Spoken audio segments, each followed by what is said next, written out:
Assalamu alaikum students. Today I am going to discuss the physical and chemical properties of bleaching powder. तो students, जैसे कि मैंने previous lecture में आप लोगों से जो है bleaching powder के introduction को discuss किया था और उसमें जो हम लोगों ने methods of preparation जो है उसको methods of preparation of bleaching powder जो है उसको prepare किया था दो methods के through, Hazen's clever method और Beckman's method.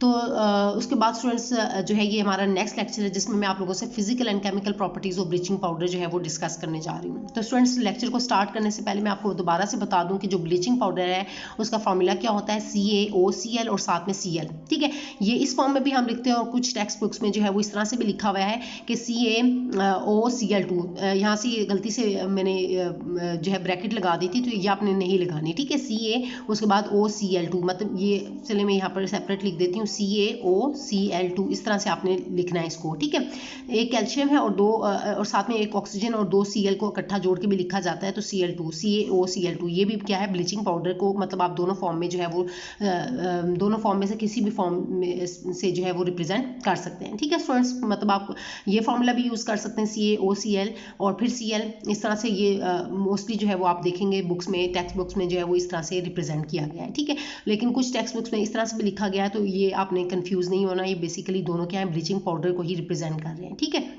तो अब हम आते हैं students physical and chemical properties की तरफ। तो स्टूडेंट्स जैसे कि फिजिकल प्रॉपर्टीज़ को हम सबसे पहले डिस्कस करते हैं। तो फिजिकल प्रॉपर्टीज़ क्या, फिजिकल क्या होता है कि जो आपको दिखने में नजर आए, मतलब फिजिकली देखने में आपको कैसा नजर आ रहा है।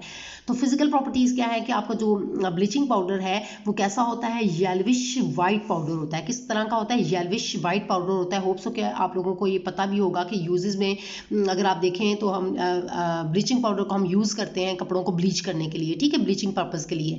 तो वो आपने देखा होगा कि येल्विश वाइट कलर का जो है वो पाउडर होता है। ठीक है, और इसके अलावा अगर हम देखें, it has a strong smell of chlorine, और उसके अंदर जो आपने देखा होगा वो उसमें जो स्मेल आ रही होती है वो किसकी स्मेल आ रही होती है, वो क्लोरीन की स्मेल होती है। ठीक है, उसके अंदर जो क्लोरीन होती है जिसकी वजह से वो कपड़ा जो है वो साफ़ हो जाता है, ब्लीच हो जाता है, तो वो इसकी ऑक्सीडेटिव करैक्टर की वजह से होता है, लेकिन क्लोरीन जो है उसमें अवेलेबल होती है, तो वो जो स्मेल आ रही होती है वो स्ट्रॉन्ग स्मेल ऑफ क्लोरीन होती है। ठीक है, तो ये दोनों बातें स्टूडेंट्स आपने देखी कि इसके अंदर ये दोनों फिजिकल प्रॉपर्टीज़ थी जो कि आपने यहाँ पर मैंने आप लोगों से डिस्कस की। ठीक है, अब हम आते हैं केमिकल प्रॉपर्टीज़ की तरफ। तो केमिकल प्रॉपर्टीज़ स्टार्ट करने से पहले स्टूडेंट्स मैं आपको बता दूं कि इसके अंदर जो 6 केमिकल प्रॉपर्टीज़ जो है हम डिस्कस करेंगे। केमिकल प्रॉपर्टीज़ मतलब जिसमें केमिकल रिएक्टिविटी को हम इसके केमिकल रिएक्शन जो है उसको हम डिस्कस करेंगे। तो इसका फर्स्ट रिएक्शन स्टूडेंट्स आप देख रहे हैं कि यहाँ पर मैं जो है वो आप लोगों से डिस्कस करने जा रही हूँ। तो वो फर्स्ट क्या है, इसका reaction as an oxidising agent.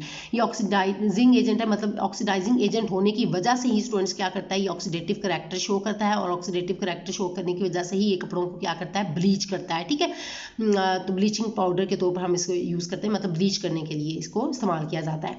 तो ऑक्सीडाइजिंग एजेंट क्या होता है, ये यहाँ पर इसको अंडरस्टैंड कर लें कि ऑक्सीडाइजिंग एजेंट क्या होता है। एक ऐसा एजेंट जो कि क्या करता है, जो खुद जो दूसरों को क्या करता है, ऑक्सीडाइज करता है। ठीक है, ये बात याद रखनी है स्टूडेंट्स, इस तरह से याद रखें कि ऑक्सीडाइजिंग एजेंट है तो दूसरों को क्या करेगा, पहले दूसरों की बात करनी है और खुद अपनी बात बाद में अपनी बात करनी है। ठीक है, तो पहले दूसरों को क्या करता है, दूसरों को ऑक्सीडाइज करता है। ठीक है, और खुद क्या होता है, रिड्यूस हो रहा होता है। दूसरों को क्या करता है, ऑक्सीडाइज करता है, मतलब उनका ऑक्सीडेशन नंबर को इंक्रीज करता है, और खुद जो है वो रिड्यूस हो रहा होता है, मतलब खुद रिड्यूस होता है, मतलब उसका ऑक्सीडेशन नंबर जो है वो डिक्रीज होता है। वो भी आप जब फर्दर रिएक्शन देखेंगे तो उसमें भी आप ये चीज़ें बातें इन सब बातों को अंडरस्टैंड करेंगे। लेकिन वैसे यहाँ पर हम जस्ट केमिकल प्रॉपर्टीज़ की बात करें तो इसलिए मैंने सोचा कि ये आपको टर्म जो है वो सही तरह से आप इसको अंडरस्टैंड कर सकें कि as an oxidising agent act कर रहा है। मतलब क्या होता है कि जो दूसरों को ऑक्सीडाइज करता है और खुद रिड्यूस हो रहा होता है। ठीक है, ये ऑक्सीडाइजिंग एजेंट कहलाता है। तो it is an oxidising agent and this property is due to the generation of hypochlorite ion. और ये ऑक्सीडाइजिंग एजेंट की जो प्रॉपर्टी है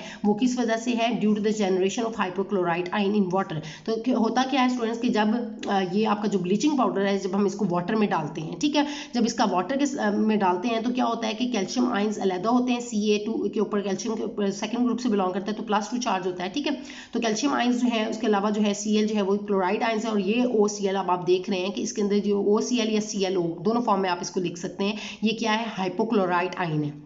क्या है ये स्टूडेंट, हाइपोक्लोराइट आयन है, ये भी साथ में जनरेट होता है। तो ये हाइपोक्लोराइट आयन जो है वो वाटर में मौजूद होता है, मतलब सॉरी वाटर में मौजूद हो रहा है कह रही हूँ, जब इसका आप इसमें वाटर में डालते हैं तो इसका रिएक्शन होता है, तो ये आयनाइज होके ये आपको 3 फॉर्म्स मिलती हैं, कैल्शियम आयन मिलते हैं, क्लोराइड आयन, और साथ में हाइपोक्लोराइट आयन जो है वो जनरेट होता है। ठीक है, तो ये जो इसकी ऑक्सीडाइजिंग प्रॉपर्टी होती है वो किस वजह से होती है, दिस हाइपोक्लोराइट आयन, इस हाइपोक्लोराइट आयन की प्रेजेंस की वजह से जो है ये ऑक्सीडाइजिंग प्रॉपर्टी जो है वो ऑक्सीडेटिव करैक्टर शो कर रहा होता है। होप सो कि स्टूडेंट्स आप लोगों को ये जो पॉइंट है वो क्लियर हो गया है कि इसका ऑक्सीडेटिव करैक्टर या ऑक्सीडाइजिंग एजेंट के तौर पे एक्ट कर रहा है, किस वजह से, due to the presence of this hypochlorite ion या due to the generation of hypochlorite ion. ठीक है, फॉर्मेशन ऑफ हाइपोक्लोराइट आयन। अब स्टूडेंट्स होप सो कि ये फर्स्ट जो प्रॉपर्टी मैंने आप लोगों से डिस्कस किया है, chemical property of bleaching powder, ये आप लोगों को क्लियर हो गई है। अब सेकंड जो इसका रिएक्शन है केमिकल, मैंने आपको बताया कि केमिकल प्रॉपर्टीज में हम केमिकल रिएक्टिविटीज की देखेंगे, तो सेकंड इसका आप देखें कि क्या है, reaction with dilute acid. Dilute acid के साथ जो है हम रिएक्शन करने जा रहे हैं, और यहाँ पर हम डाइल्यूट एसिड ले रहे हैं, सल्फ्यूरिक एसिड। ठीक है, so it reacts with dilute acid to give hypochlorous acid. अब आपने ये बात याद रखनी है स्टूडेंट्स कि जब हम इसका डाइल्यूट एसिड के साथ रिएक्शन करते हैं तो ये आपको क्या देता है, हाइपोक्लोरस एसिड देता है। हाइपोक्लोरस एसिड हम किसे कहते हैं, तो स्टूडेंट्स जैसे कि मैंने ये ऑक्सी एसिड्स ऑफ क्लोरीन जो है, जब मैंने लेक्चर में आप लोगों को पढ़ाए हुए हैं, तो उसमें मैंने आप लोगों को बताया था, एक होता है हाइपोक्लोरस एसिड, फिर क्लोरस एसिड होता है, फिर क्लोरिक एसिड होता है, और फिर परक्लोरिक एसिड होता है। ये 4 तरह के एसिड्स मैंने आप लोगों को बताए थे, ऑक्सी एसिड्स ऑफ क्लोरीन। तो उसमें आप लोगों के पास जो फर्स्ट एसिड था हाइपोक्लोरस एसिड, होप्स हो कि आपको याद हो रहा होगा, वो मैंने सारी जो है वो मैंने अच्छे तरीके से आप लोगों को एक्सप्लेन किया। अगर आप मजीद जानना चाहते हैं तो वो आप लेक्चर जो है वहाँ पर जाके देख सकते हैं प्लेलिस्ट से। ठीक है, तो ये हाइपोक्लोरस एसिड क्या होता है आपका, HClO। इसको हम क्या कहते हैं, HClO को हम कहते हैं हाइपोक्लोरस एसिड। इस तरह से स्टूडेंट्स आपने याद रखना है इसको, तो ये आपको मिलेगा इसमें। अब आप देखें इसको रिएक्शन के थ्रू आप देख भी सकते हैं कि ये आपके पास जो है वो ब्लीचिंग पाउडर है, CaOCl और साथ में Cl। ठीक है, 2 मोल्स हमने लिए हैं, वो मैं आपको बताती हूँ क्यों लिए हैं, कि रिएक्शन को बैलेंस करने के लिए, और साथ में सल्फ्यूरिक एसिड है, और डाइल्यूट फॉर्म में आपने लेना है। डाइल्यूट सल्फ्यूरिक एसिड आपने लिया और आपको क्या मिलेगा, कैल्शियम सल्फेट। यहाँ पर आप देखेंगे Ca कितने हैं, 2 हैं। ठीक है, तो एक कैल्शियम CaSO4 के साथ आप इसमें कंबाइन हो जाएगा तो कैल्शियम सल्फेट बन जाएगा, और साथ में Cl एक Ca बच जाएगा, तो वो Ca किसके साथ रिएक्ट करेगा, दो Cl के साथ। तो यहाँ पर आप देखें कि Cl जो है ये 2 मोल्स लिए हैं ना, तो 2 Cl, ये वाले 2 Cl और 2 Cl ये वाले भी हैं। ठीक है, तो CaCl2 2 क्लोरीन यहाँ से निकल जाएंगे, और बाकी अब आपके पास बचेगा क्या, 2 H यहाँ से बचे हैं, और बाकी क्या बचा है यहाँ पर OCl, ये 2 हैं। ठीक है, तो ये मिलकर आप इसमें क्या बना देंगे, 2HClO, जिसको हम क्या बोल रहे हैं, hypochlorous acid. 2 moles of hypochlorous acid जो है वो आपको मिल जाएंगे। तो होप्स हो कि स्टूडेंट्स आप लोगों को जो रिएक्शन है वो भी क्लियर हो गया है। लेकिन आपने देखा कि जब भी हम रिएक्शन करते हैं ब्लीचिंग पाउडर का डाइल्यूट सल्फ्यूरिक एसिड के साथ, तो उस वक्त जो है आपको हाइपोक्लोरस एसिड है वो ऑब्टेन होता है। ठीक है, तो ये स्टूडेंट्स हम लोगों ने इसका सेकंड जो है केमिकल रिएक्शन वो डिस्कस किया, केमिकल प्रॉपर्टी को डिस्कस किया। अब मैं आती हूँ इसकी थर्ड प्रॉपर्टी की तरफ। तो स्टूडेंट्स हमारे पास जो थर्ड रिएक्शन है, रिएक्शन विद एक्सेस एसिड है। तो if an excess of acid, यानी कि वो एसिड जो है वो वीक भी हो सकता है या स्ट्रॉन्ग। ठीक है, वीक हो या स्ट्रॉन्ग एसिड हो, that is added to the bleaching powder, chlorine is produce. तो इस केस में स्टूडेंट्स ये बहुत ही ज़्यादा इंपॉर्टेंट बात आप लोगों से मैं डिस्कस करने जा रही हूँ। तो वो क्या होता है कि इसके केस में क्या है, क्लोरीन जो है वो प्रोड्यूस होती है। ठीक है, तो आप देखेंगे कि जब आप इस ब्लीचिंग पाउडर को हम रिएक्ट करवाते हैं एक्सेस ऑफ क्लोरीन जो है सल्फ्यूरिक एसिड के साथ, ठीक है, एक्सेस एसिड के साथ, तो उस वक्त आप देखें कि पहले डाइल्यूट एसिड था, अब आपने लिया एक्सेस ऑफ एसिड लिया, तो उस वक्त जो है कैल्शियम सल्फेट मिल रहा है, CaSO4, आप इसमें रिएक्ट करके कैल्शियम सल्फेट बना देंगे। ठीक है, और ये H2 जो है वो इस ऑक्सीजन के साथ मिलकर H2O बना देगा, और ये आपके पास बचेगा क्या, Cl। ये Cl आप इसमें रिएक्ट करके क्लोरीन बन जाएगा। ठीक है, क्लोरीन, और यहाँ से जो है ये क्लोरीन जो गैस है, गैसियस फॉर्म जो है की फॉर्म में जो है ये आपको मिल जाएगी। और ये स्टूडेंट्स जो क्लोरीन है, this amount of chlorine liberated, ये जो लिबरेट होगी, निकलेगी गैस, इवॉल्व होगी, इसको हम क्या कहेंगे, अवेलेबल क्लोरीन। इसको हम क्या बोलते हैं, अवेलेबल क्लोरीन बोलते हैं। ठीक है, ये बहुत स्टूडेंट्स इंपॉर्टेंट बात है, अक्सर आप लोगों से पूछा जाता है कि अवेलेबल क्लोरीन का क्या मतलब है। ठीक है, तो ये इसको प्रॉपर डेफिनेशन के थ्रू भी मैं यहाँ पर जो है वो आप लोगों से डिस्कस कर लेती हूँ। तो आप देख रहे हैं कि अवेलेबल क्लोरीन क्या है, कि the amount of chlorine which is set free during the reaction of bleaching powder with acid. देखें, ब्लीचिंग पाउडर का रिएक्शन जब आपने एक्सेस ऑफ एसिड के साथ किया तो तब ये क्लोरीन जो है वो आपको मिली है। So this amount of chlorine available which is set free during the reaction, this available chlorine is called chlorine is called as available chlorine. ठीक है, ये अमाउंट ऑफ क्लोरीन जो आपको इसमें रिएक्शन में मिलेगी जब आपने ब्लीचिंग पाउडर का रिएक्शन किया है एक्सेस ऑफ एसिड के साथ, तो उस वक्त जो आपको क्लोरीन मिल रही है इसको स्टूडेंट्स हम क्या कहते हैं, अवेलेबल क्लोरीन कहते हैं। तो ये प्रॉपर डेफिनेशन भी मैंने यहाँ पर आप लोगों से डिस्कस कर ली है। होप सो कि ये आप लोगों को अवेलेबल क्लोरीन की बात समझ आ गई है और रिएक्शन भी स्टूडेंट्स होप सो कि आपको क्लियर हो गया है। ठीक है, अब हम मजीद इसके बारे में डिस्कस कर लेते हैं। कुछ 2 से 3 पॉइंट्स हैं अवेलेबल क्लोरीन के बारे में, वो भी मैं साथ ही डिस्कस कर लेती हूँ। तो फर्स्ट क्या पॉइंट है कि the activity of bleaching powder is measured in terms of available chlorine. अगर आपने ब्लीचिंग पाउडर की एक्टिविटी देखनी हो कि मतलब अच्छा ब्लीचिंग पाउडर है या नहीं है, तो वो एक्टिविटी किस पर डिपेंड करती है, अवेलेबल क्लोरीन पे। किस पे, अवेलेबल क्लोरीन पे। जितनी ज़्यादा अमाउंट ऑफ अवेलेबल क्लोरीन जो है वो प्रोड्यूस होगी, उतना ज़्यादा अच्छा जो है वो ब्लीचिंग पाउडर जो है वो उसका ब्लीचिंग एक्शन होगा। ठीक है, इसके अलावा स्टूडेंट्स यानी कि उसकी एक्टिविटी अच्छी होगी। उसके बाद जो है सेकंड पॉइंट आप देखेंगे the average percentage of available chlorine in bleaching powder. अगर आप देखना चाहते हैं कि आपको पता होना चाहिए कि अवेलेबल क्लोरीन के अंदर जो एवरेज परसेंटेज है अवेलेबल क्लोरीन की ब्लीचिंग पाउडर में, ब्लीचिंग पाउडर में जो अवेलेबल क्लोरीन की जो एवरेज परसेंटेज है वो कितनी होती है, 35 से लेकर 40% जो है ये होती है। ये खास तौर पे स्टूडेंट्स ये जो बात है ये ऑब्जेक्टिव में आप लोगों से बहुत ज़्यादा पूछी जाती है कि जो है वो इनकी एवरेज परसेंटेज जो है अवेलेबल क्लोरीन की कितनी होती है ब्लीचिंग पाउडर में। तो ये आप लोगों को जो है वो बात पता होनी चाहिए कि 35 से लेकर 40% जो है वो इसकी अमाउंट होती है। ठीक है, परसेंटेज जो है वो इतनी होती है। और स्टूडेंट्स इसके बाद जो है मैं इसकी थर्ड प्रॉपर्टी की तरफ आती हूँ। तो ये होप्स कि आप लोगों को नज़र भी आ रहा है कि the bleaching action of bleaching powder is due to its oxidative character.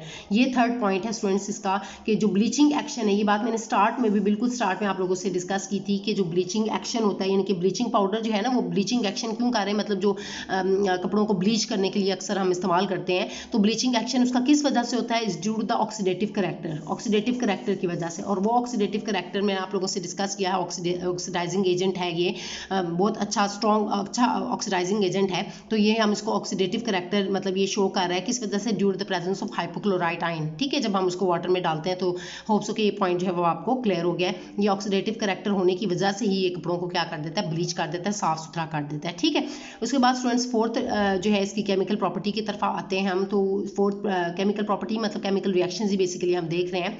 तो इसका जब हम रिएक्शन करते हैं विद हाइड्रोजन हेलाइड्स, ठीक है, या हेलोजन एसिड्स भी आपसे कह सकते हैं, जब हम इनको रिएक्ट करवाते हैं तो it oxidises HCl, HBr and HI and giving corresponding halogens. तो क्या होता है कि ये जब हम इसको रिएक्शन करवाते हैं तो क्योंकि ये ऑक्सीडाइजिंग एजेंट है तो ये क्या कर देता है, ऑक्सीडाइज कर देता है HCl को, HBr को या HI को, किसमें, करस्पॉन्डिंग हेलोजेंस। कैसे कि अगर HCl है तो वो क्लोरीन में कन्वर्ट कर देगा, HBr है तो उसको जो है ऑक्सीडाइज करके Br2 में कन्वर्ट कर देगा, और HI है तो I2 में कन्वर्ट कर देगा। ठीक है, ऑक्सीडाइज कर देगा। अब इसको आप देख भी सकते हैं कि रिएक्शन के थ्रू आप देखें कि ये आपके पास ब्लीचिंग पाउडर है। मैंने बार नहीं लिख रही लेकिन जस्ट बता रही हूँ कि ये ब्लीचिंग पाउडर है CaOCl। ठीक है, तो इसको जब आप रिएक्शन करवाते हैं HCl के साथ यानी कि हेलोजन एसिड के साथ, तो HCl है और या HBr कोई भी आप ले सकते हैं हेलोजन एसिड, उनके साथ रिएक्शन करवा रहे हैं। तो ये देखें Ca जो है ये आपस में रिएक्ट करेंगे CaCl2, यहाँ से 2 क्लोरीन, तो ये कैल्शियम क्लोराइड मिल जाएगा।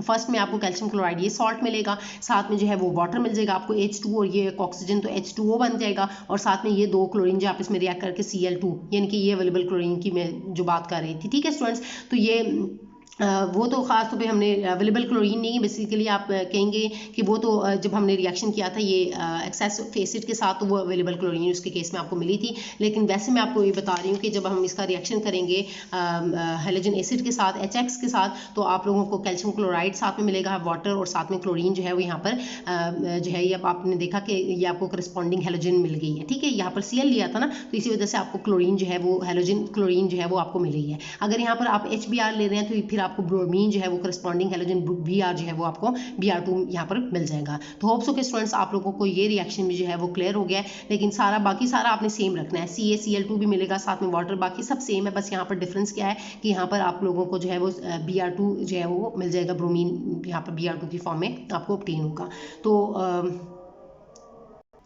तो जैसे कि स्टूडेंट्स यहाँ पर मैंने बात की है कि स्टार्ट में जहाँ पर मैंने लिखा हुआ है कि it oxidises HCl, HBr and HI। तो ये ऑक्सीडाइजेज का मतलब मैंने आपको पहले ही बताया हुआ है कि ऑक्सीडाइज का मतलब क्या होता है कि इंक्रीज इन ऑक्सीडेशन स्टेट या ऑक्सीडेशन नंबर। अब देखें कैसे ये ऑक्सीडाइज होगा। HCl है ना, ये HCl, Cl के ऊपर क्या होता है -1 चार्ज होता है, तो H के ऊपर क्या होता है +1 चार्ज होता है, क्योंकि फर्स्ट ग्रुप से H बिलोंग करता है तो इसके ऊपर +1 चार्ज होता है, और Cl जो है वो 7 ग्रुप से बिलोंग करता है, तो कितने एक ही जो है इलेक्ट्रॉन को ले सकता है, तो ये -1 चार्ज आ जाता है। ठीक है, ये आपने इस तरह से इस चीज़ को तो ज़रूर अंडरस्टैंड किया होगा। तो ये -1 है, ठीक है, और यहाँ पर भी देखें तो ये -1 है और Br के ऊपर -1 है, तो ये क्या है +1 है। ठीक है, अब ये तो आपने इनकी ऑक्सीडेशन स्टेट्स देख ली।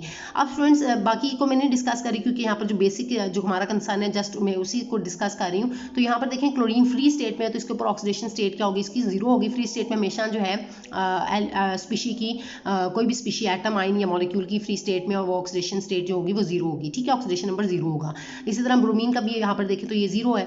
अब यहाँ पर आपने देखा कि स्टूडेंट्स ये -1 से किधर गया है, -1 से किधर गया है, 0 में गया है। -1 से क्या हुआ है, रिड्यूस होके 0 में -1 से नेगेटिव से 0 पे गया है ना, मतलब इंक्रीज हुआ है। ऑक्सीडेशन नंबर क्या हुआ है, इंक्रीज हुआ है, नेगेटिव से चीज़ 0 पे आई है। 0 क्या है बेसिकली, आप इस तरह से कह सकते हैं कि देखें मैं यहाँ पर लिख देती हूँ कि सेंटर में 0 है, इससे ऊपर वाले सारे क्या है पॉजिटिव हैं, यानी कि आप ये सारे पॉजिटिव है, मतलब आप कहेंगे +1 है, +2 है, +3 है, मतलब 0 से ऊपर वाले पॉजिटिव हैं, और 0 से नीचे वाले सारे क्या होंगे, नेगेटिव होंगे, मतलब -1, -2, -3 इस तरह से आपने लिख दिया। ठीक है, तो अब आप देखें कि ये 0 से क्या, 0 -1 से किधर गई, ये 0 में मतलब इंक्रीज हुआ है। ठीक है, इंक्रीज इन ऑक्सीडेशन स्टेट, तो आपने देखा कि -1 से ये ऑक्सीडाइज हो गया है, मतलब इंक्रीज हुआ है ऑक्सीडेशन नंबर, तो -1 से ऑक्सीडाइज होकर ये किस में हो गया, कन्वर्ट हुआ है 0 में। ठीक है, ऑक्सीडाइज हो गया है। ठीक है, इसी तरह यहाँ पर देखें कि -1 से ऑक्सीडाइज होकर 0 में गया है, मतलब ऑक्सीडाइज हो गया है। ठीक है, इंक्रीज हुआ है ऑक्सीडेशन नंबर, ऑक्सीडाइज हो गया है। ठीक है, ऑक्सीडेशन यहाँ पर हो गई है। तो होप्स हो कि स्टूडेंट्स आप लोगों को ये पॉइंट जो है वो क्लियर हो गया कि किस तरह से ऑक्सीडाइज हुआ है, HCl को ऑक्सीडाइज कर रहा है HBr और HI को करस्पॉन्डिंग हैलोजेंस में।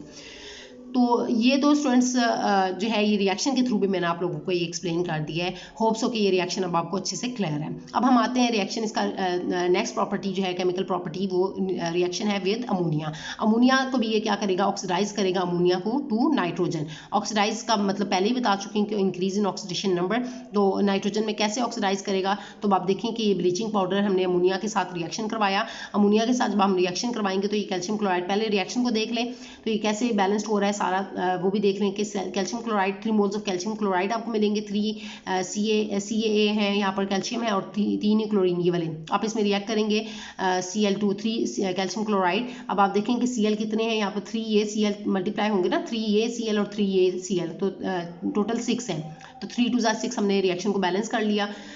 3 मोल्स ऑफ कैल्शियम क्लोराइड आपको मिल गए। इसके अलावा जो है 3 मोल्स ऑफ वाटर मिलेंगे, यहाँ पर नाइट्रोजन गैस जो है वो यहाँ पर इवॉल्व होगी। ये नाइट्रोजन जो है गैसियस फॉर्म में यहाँ से इवॉल्व हो जाएगी। ठीक है, तो N2 ये N2 जो है आपने देखा 2 मोल्स ऑफ अमोनिया, हमने इसलिए लिए रिएक्शन को बैलेंस फॉर्म में लिखा गया है।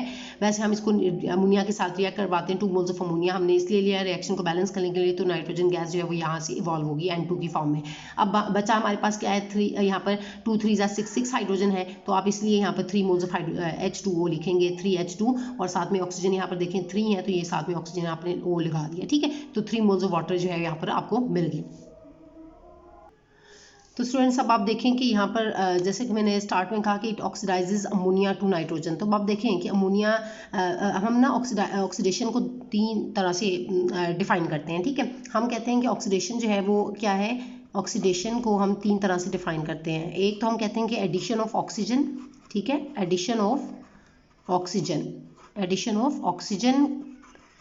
ठीक है, फर्स्ट हम कहते हैं ऑक्सीडेशन क्या है, एडिशन ऑफ ऑक्सीजन। एशन कहते हैं एडिशन को, तो ऑक्सीजन को जब हम ऐड करते हैं तो addition of oxygen is oxidation. एक ये हम कहते हैं कि ऑक्सीडाइज हुआ, मतलब ऑक्सीडेशन हुई।